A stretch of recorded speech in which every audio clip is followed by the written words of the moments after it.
तो गाइस हमारे paid Telegram channel पर टुनअप सील का पूरा नावल एक्सप्लेन हो चुका है और उसमें 1 मंथ सब्सक्रिप्शन केवल 79 रुपीज़ में ही मिल रहा है और यह ऑफर केवल 6 जून तक ही वैलिड है। तो अगर आपको ज्वाइन करना है तो लिंक डिस्क्रिप्शन बॉक्स और कमेंट बॉक्स में मिल जाएगा, उस पर क्लिक करिए, फ़ोन नंबर से लॉगिन करके पेमेंट करके ज्वाइन हो जाइए। तो एपिसोड की स्टार्टिंग में हमें दिखाया जाता है कि जो स्लम्बरिंग कैलामिटी एलेक्स होता है वो लॉन्ग हाउचेन की तरफ देखते हुए कहता है, देखो लॉन्ग हाउचेन, अभी तुम पूरी तरह से जीवित नहीं हुए हो।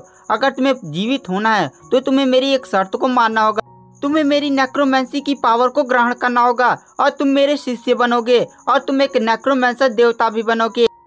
अगर तुम मेरे इस शर्त को नहीं मानते हो तो मैं तुम्हें जिंदा नहीं करूंगा। अगर तुम जिंदा नहीं होगे तो कायर भी बेशक ही वो अपनी आत्महत्या कर लेगी और तुम दोनों की कहानी यहीं खत्म हो जाएगी। तुम लोग कभी साथ नहीं रह पाओगे। अगर तुम मेरे नेक्रोमेंसर पावर को ग्रहण कर लोगे तो मैं फिर से तुम्हें जीवित कर लूंगा। अगर तुम मेरे ऑफर को रिजेक्ट करते हो तो मेरा क्या होगा, मैं फिर से टावर ऑफ इटर्निटी में 1000 साल के लिए किसी और सन ऑफ लाइट का वेट करूंगा और तुम्हारी कहानी यहीं पर खत्म हो जाएगी। देखो तुम्हारे पास अब एक ही रास्ता है, तुम नेक्रोमेंसर बनो और मेरी विरासत को प्राप्त करो।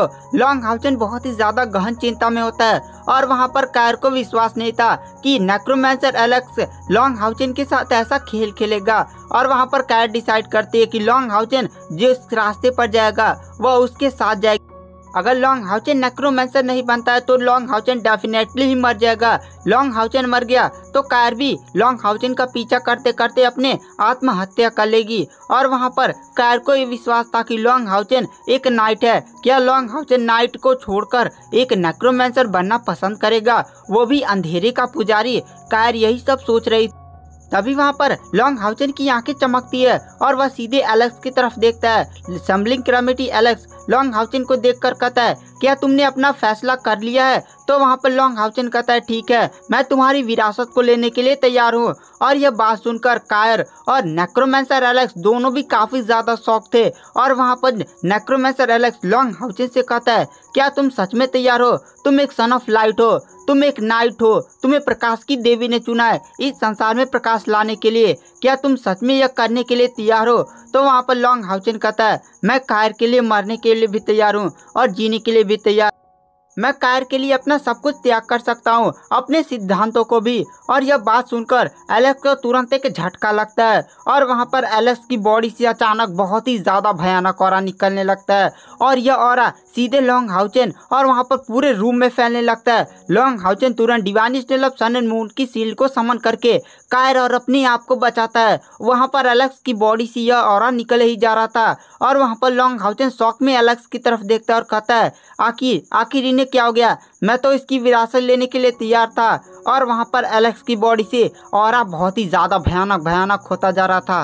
एलेक्स जोर जोर से चिल्लाते हुए बोलता है, नहीं नहीं, ये नहीं हो सकता, इंसान तो इतना ज्यादा लालची है, तुम्हारे अंदर इतनी ज्यादा अच्छी भावनाएं कैसे हो सकती हैं? लॉन्ग हाउचेन एलेक्स की इन बातों को समझ नहीं पा रहा था और तभी थोड़ी देर में एलेक्स शांत होता है तो लॉन्ग हाउचेन उसके पास जाता है और कहता है, एल्डर, मैं आपकी विरासत लेने के लिए तैयार। वहाँ पर slumbering calamity Alex long Haochen से कहता, नहीं, मैं गलत था, नेक्रोमेंसी ये मैं गलत था। और यह बातें स्लम्बरिंग कैलामिटी एलेक्स बोलता है। उसके बाद वहाँ पर जो एलेक्स होता है वह कहता है, मैंने हजारों साल से कई सारी गलतियां की हैं। और वहाँ पर जो एलेक्स होता है वो बहुत ज़्यादा पछता रहा था। उसके बाद वहाँ पर जो एलेक्स होता है वह लॉन्ग हाउचेन की तरफ देखता है, वह देखता है कि यह प्रेमी जोड़ा कितना ज़्यादा अच्छा है। उसके बाद वहाँ पर जो एलेक्स लॉन्ग हाउचेन के पास जाता है और कहता है, क्या तुम मेरी कहानी को सुनना पसंद करोगे? लॉन्ग हाउचेन और कायर हाँ में सिर हिलाते। Slumbering calamity Alex long Haochen और कायर से कहता है, मेरी कहानी की शुरुआत होती है 6890 साल पहले, जब इस पूरे महाद्वीप पर 3 किंगडम राज किया करते थे और पूरा राजशाही चलता था। और एक किंगडम और था जो सबसे अलग धलक रहा करता था, लेकिन उसी का सिक्का 3 किंगडम भी मानते थे। उसका नाम था ग्लोरियस चर्च। वह लॉन्ग हाउचेन से तुरंत पूछता है, क्या ग्लोरियस चर्च अभी भी जिंदा है? क्या उसने पूरे कॉन्टिनेंट पर कब्जा कर लिया है? तो वहाँ पर लॉन्ग हाउचेन कहता है, नहीं, ग्लोरियस चर्च के जितने भी मेंबर्स बचे हुए थे उस युद्ध के पश्चात डेमस नाम की प्रजाति इस पृथ्वी पर आए और उन्होंने उस ग्लोरियस चर्च के जितने भी मेंबर्स बचे हुए थे सबको मार दिया। तो वहाँ पर एलेक्स हंसते हुए कहता है, ये सब उनके साथ होना ही था, वो बहुत ही ज्यादा बुरे हैं। मेरा जन्म उन्हीं 3 किंगडम में से एक किंगडम पोम्बो किंगडम में हुआ था और मेरे पिता एक जमींदार थे। मेरी प्रतिभा बहुत ही ज़्यादा थी। मेरे पिता ने मेरे लिए बहुत सारे बढ़िया बढ़िया टीचर लाए और मेरे 6 साल की उम्र में ही सबको पता चल गया था कि मेरे पास सन ऑफ लाइट की पावर है। और मुझे आज भी याद है 7000 साल हो चुके हैं मुझे, लेकिन जब मेरे पिता को पता चला था कि मेरे अंदर सन ऑफ लाइट की पावर है और मैं एक भगवान के स्तर तक कल्टीवेशन कर सकता हूँ, तब मेरे पिता उस दिन बहुत ज़्यादा खुश थे। वह खुशी मुझे आज भी मेरे झलकों में दिखाई देती हैं। मैं बचपन से ही बहुत ही ज़्यादा टैलेंटेड था। मेरे टीचर भी मेरी प्रतिभा को देखकर काफ़ी ज़्यादा शौक हो जाते थे। मैं 9 साल की उम्र में लेवल 4 तक पहुंच गया था और 11 साल की उम्र में लेवल 5 और 15 साल की उम्र में लेवल 6 का एक बहुत ही बड़ा मैजिशियन बन चुका था। और मेरी जैसी प्रतिभा इस पूरे कॉन्टिनेंट में नहीं थी। और उस समय जो 3 किंगडम हुआ करते थे वो टैलेंट वार नामक एक प्रतियोगिता आयोजित करवाते थे और इस प्रतियोगिता में 20 साल से कम सभी युवा पार्टिसिपेट करते थे और उनके बीच में युद्ध होता था और जो जीता था उन्हें बहुत ही ज़्यादा मेडल मिलता था। और मैंने भी उसमें पार्टिसिपेट किया था। मेरे सामने उस समय कोई भी नहीं टिक पाया था और मेरा फाइनल में सामना हुआ था पोम्बो की राजकुमारी फूलो के साथ। फूलो एक बहुत ही बड़ी समन करता थी और उसके पास उसका बिस्ट पर्पल थंडर ड्रैगन था। मेरे और उसके बीच में एक काफ़ी ज़्यादा आइकॉनिक लेवल की बैटल हुई, लेकिन अंत में उसकी कल्टीवेशन मुझसे कम होने के कारण वह मुझसे हार जाती है। मेरी प्रतिभा पूरे तीनों किंगडम में फैल जाती है और उस समय ग्लोरियस चर्च हुआ करता था जो सबसे ज़्यादा पावरफुल था। और ग्लोरियस चर्च के पोप ने, और गाइस ग्लोरियस चर्च के पोप सबसे ज़्यादा पावरफुल होते हैं। आज के 10 डेमन गॉड उनका सामना ही नहीं कर पाएंगे। और ग्लोरियस चर्च के पॉप ने मुझे विस्काउंट का टाइटल दिया और मुझे 50 किलोमीटर तक जमीन दी और मेरी पूरी प्रतिभा और मेरा किंगडम भी काफ़ी ज़्यादा फेमस हो गया। प्रिंसेस फूलो के साथ इस लड़ाई ने हमारे बीच में एक कड़ी बना दी थी। उस दिन से हम साम्राज्य के 2 बहुत ही महान व्यक्तियों में से जाने जाते थे और लोग सोचते थे कि यही दोनों हमारे पूरे साम्राज्य का नाम रोशन करेंगे।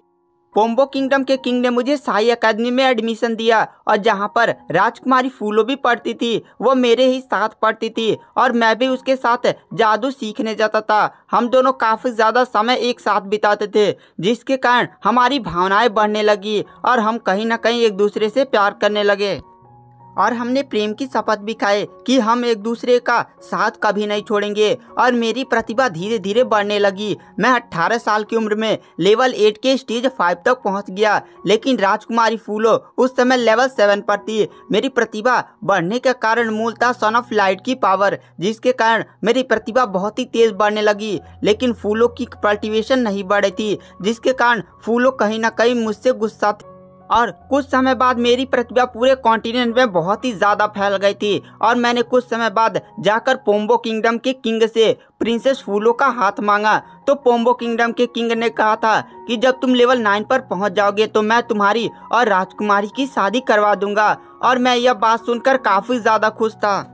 कुछ समय ठीक चलता रहा और प्रिंसेस फूलो भी मुझसे मान गई थी, लेकिन एक दिन ग्लोरियस चर्च के पोप खुद ही मेरे एकेडमी आए और मुझे अपना शिष्य बनाने के लिए बोलने लगे और उन्होंने बताया कि तुम्हारे अंदर भगवान स्तर से भी ज़्यादा कल्टीवेशन करने की क्षमता है। और उन्होंने मुझे अपना डायरेक्ट शिष्य बनाने के लिए कहा और उन्होंने मुझसे प्रॉमिस किया कि तुम भविष्य में ग्लोरियस चर्च के पोप भी बन जाओगे। तो मैंने प्रिंसेस फूलो के खातिर और इस पोम्बो किंगडम के खातिर उन्हें मना कर दिया। मैं प्रिंसेस फूलो के साथ रहना चाहता था, जिसके कारण मैंने ग्लोरियस चर्च को सीधे सीधे मना कर दिया। ग्लोरियस चर्च वो उस समय मुझे कुछ नहीं बोला और वहां से चुपचाप चला गया। और गाइस आगे क्या होगा, एलेक्स की कहानी क्या है, ये सब जानने के लिए आपको नेक्स्ट एपिसोड का वेट करना पड़ेगा। Thank you, bye bye.